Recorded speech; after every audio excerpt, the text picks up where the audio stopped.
Hey guys, welcome back to the channel. If you're new here, don't forget to hit that subscribe button to make sure you don't miss out on any future content. And if you're returning, welcome back. And as always, feel free to drop me a comment in the comment section below. Let me know how you think things are going, like these legends did here. It's always good to hear from you. So yeah, get in touch. Before I start, you might remember I had a giveaway at Christmas, which I did the draw for in my last episode. I think it was episode 20. So if you entered the giveaway, there's still one more prize left unclaimed, which is the koi food. 2 out of the 3 prizes have been claimed. So yeah, take a look at episode 20 after this episode. Head back there to see if you won, and if you did, get in touch.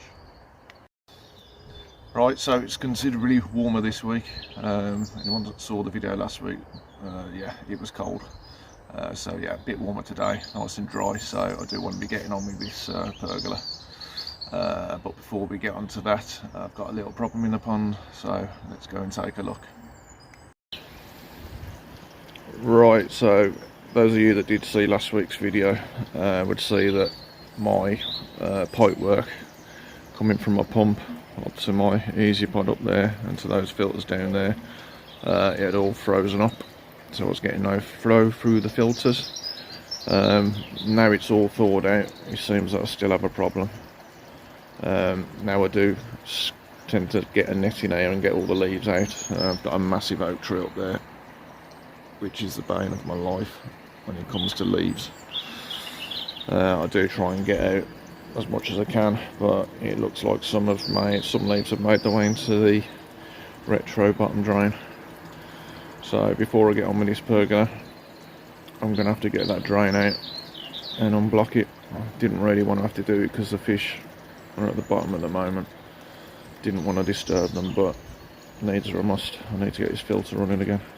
We'll get the pump running again, so I'll get it out and we'll have a look. So there's the retro bottom drain out.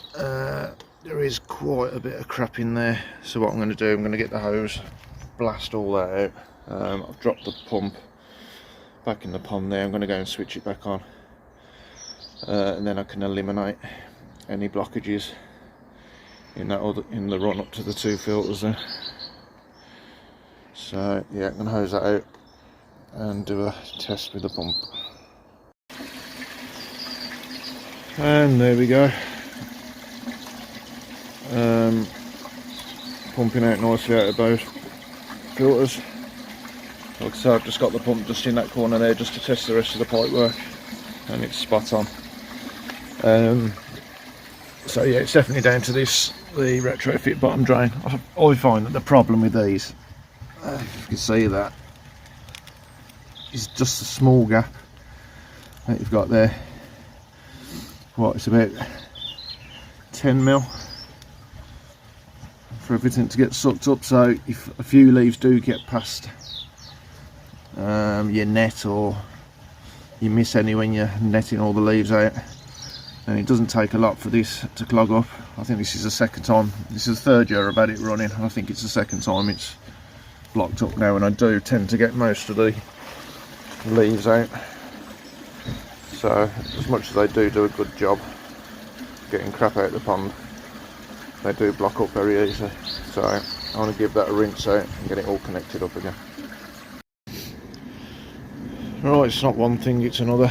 For some reason this tap ain't working, which is typical, so I can't connect my hose pipe up to clean my bottom drain out, and because it's attached to everything else, I can't disconnect it, so I'm just going to leave that pump in the corner of the pond there for now. It's working. Get the plumber out to have a look at the tap, and then I'll sort that out next week, but at least I've got the filter system running now. Alright, so I've dug all the timber out that I've got left in the garage. So I didn't think I was going to have enough after building the stud work for the filter house. But yeah, I think I've got 8 joists for the top, and I've got these 2 long beams for the sides, and then another 2 beams there for the front.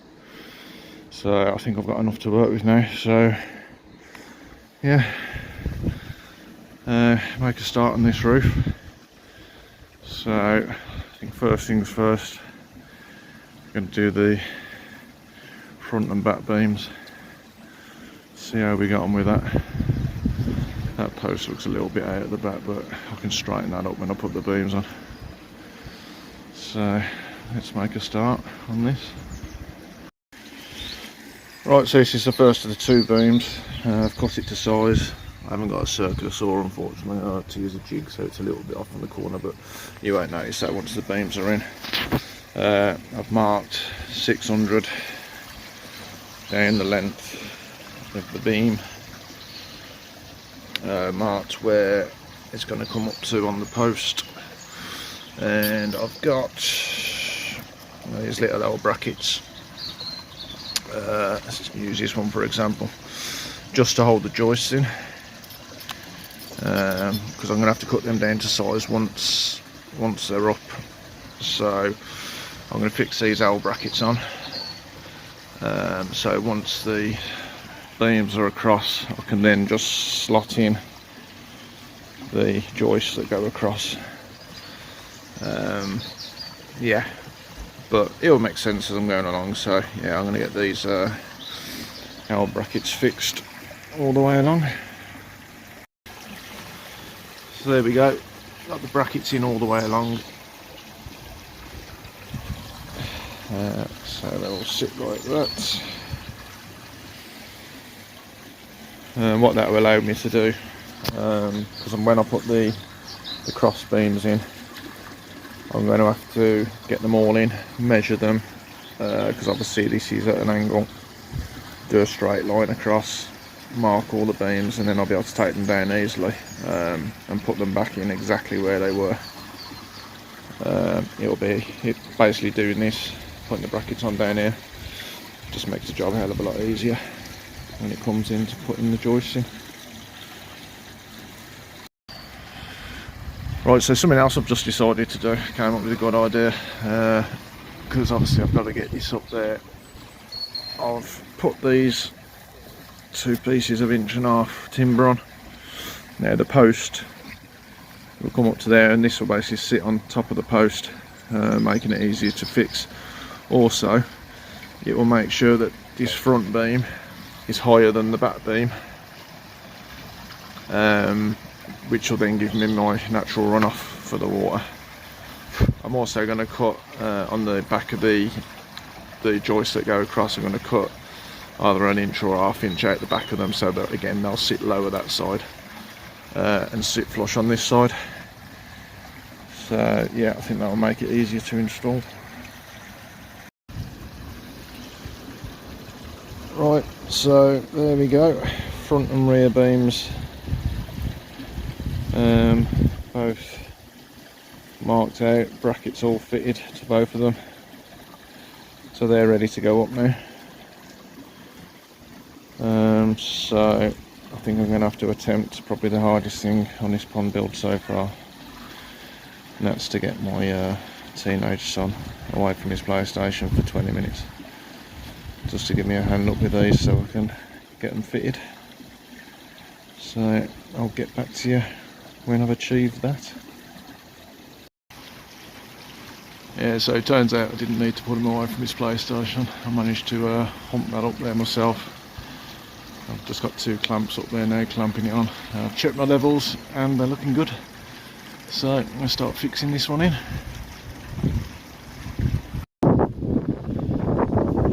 Okay, so there's the front and rear main support beams in.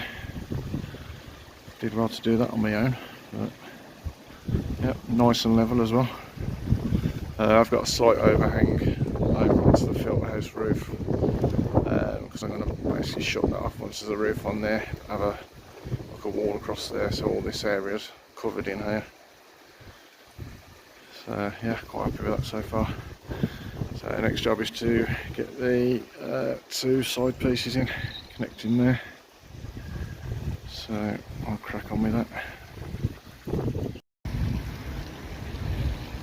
Right, so that's the 3rd beam in the side, because this one's slightly higher by 1.5 inch. I took 1.5 inch off this side beam, and that ties it in nicely there. So jump down, we'll have a look from the other side. There we go. That ties in nicely.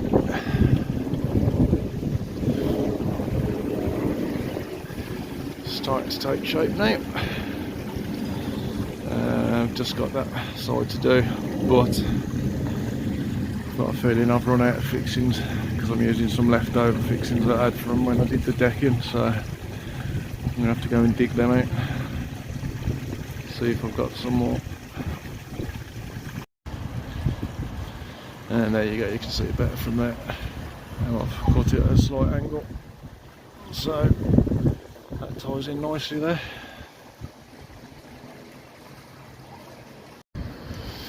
Yes, I've just dug through everything in the garage and I've found 3 fixings, and I've got one more over here. Boom. So I'm going to go and spend silly money just to get 3 fixings. So yeah, I'm going to get that side up now, and then the frame will be done. Okay, so there we go, the main supporting joists are up. I'm quite pleased with how that's turned out, and all the posts are pretty level now. It just seems to be falling in place for me, which I'm chuffed to bits about. So moving forward, next thing I want to do here, I think, well, basically I need to get all this painted up first before I start doing anything else. I'm kind of toying with the idea of leaving this natural now as well as the filter house. I was originally going to do the pergola black and the posts black, so I'll probably have black slate on the top of the wall. But I'll have a little think about that. But yeah, that's what I need to do regardless of what colour it is. I need to paint all that first. And then I've just counted up my joists and I've got just the right amount. I need 9, I think it is, 6, 8, 9, yeah, I need 9 joists, which I've got. Hopefully they're all the right size. So once it's painted, I'll get the joists all in place. And then obviously, because that's at an angle, the roof's going to be at an angle as well. So this side here, this one's going to come out quite long. This one's just a bit shorter, and then a bit shorter, so the roof will actually go across in line with the wall there. So yeah, I'll get all those joists in, mark the line across, and then I'll be able to get them down one by one, cut them to size, put them back up, and fix them into place as well. And then I can look at getting the polycarb for it. Now what I've decided to do, the bit where it comes out here and goes out, this is going to be OSB rubber lined, and then that side there OSB rubber lined, and that side there OSB rubber lined, and then the centre of it all the way across will be polycarb, basically just to let the natural light through. So that's the plan on that, which I'll come to next week. Moving forward as well, still need to get all this area cleared up. I need to go down the tip, get rid of these cut-offs. I've cut blocks, I need to stack all them out of the way, and then paving slabs all down there, because this is where my temporary pool's going to go over here. Hopefully the weather's going to be warming up now, so I can get that clear, get the temporary pool set up, and then we can think about moving the fish on over there. Obviously I won't do that until it gets a little bit warmer, but if we can get that area cleared and the pool set up, and I'm ready to go once I know that the last of the cold weather's gone. So yeah, we'll leave it there guys, and hopefully come back to it next week.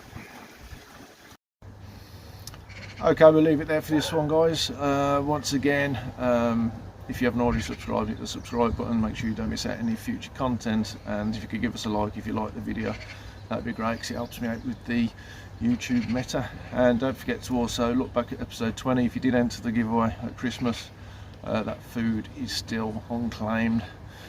So until next time, thanks for watching.